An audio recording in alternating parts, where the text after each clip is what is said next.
ఈ కార్తీక మాసంలో మరి ఇంకొక వారం రోజుల్లో చాలా పవర్ఫుల్ డే, చాలా అద్భుతమైన రోజు మరి రానే వస్తుంది. మరి ఈ యొక్క రోజుని అందరూ కూడా ఉపయోగించుకోవాలని ఈ వీడియో ముందుగుండానే మీకు చెప్తున్నాను. ఎందుకంటే ఆ రెమెడీకి తగ్గ ఐటమ్ మీరు ముందుగుండా రెడీ చేసి ఉంచుకుంటారని నేను ముందుగుండానే ఈ వీడియో చేస్తున్నాను. చాలా పవర్ఫుల్ రెమెడీ, చాలా అద్భుతంగా పనిచేస్తుంది. మామూలుగానే 1వ తారీఖు ఆదివారం వస్తేనే ఈ రెమెడీ చేయాలి. అలాంటిది ఈ కార్తీక మాసంలో ఆదివారం అమావాస్య 1వ తారీఖు.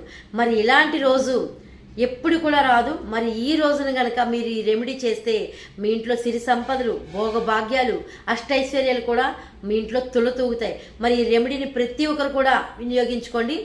మీరు ఏం చేస్తారంటే స్టిక్కరింగ్ షాప్కి వెళ్ళి ఎల్లో బ్యాక్గ్రౌండ్ ఎల్లో ఉండాలి. మీరు రౌండ్ టైప్లో స్టిక్కర్ తయారు చేయించి బ్యాక్గ్రౌండ్ ఎల్లో ఉండి దానిపైన 19 నెంబరు రెడ్ కలర్లో ఉండాలి. ఈ స్టిక్కర్ని మీరు 4/6 సైజులో చేయించుకొని ఈ స్టిక్కర్ని మీ మెయిన్ డోర్ గనక, మీ మెయిన్ డోర్ అంటే మీ మెయిన్ ఎంట్రన్స్ డోర్కి ఈ స్టిక్కర్ని కనుక మీరు అతికించినట్లయితే మరి మీ ఇంట్లో లక్ష్మీదేవి తిష్ట వేసి కూర్చోనే కాక మీరు వెళ్ళే ప్రతి పనిలో కూడా విజయం మీదే అవుతుంది.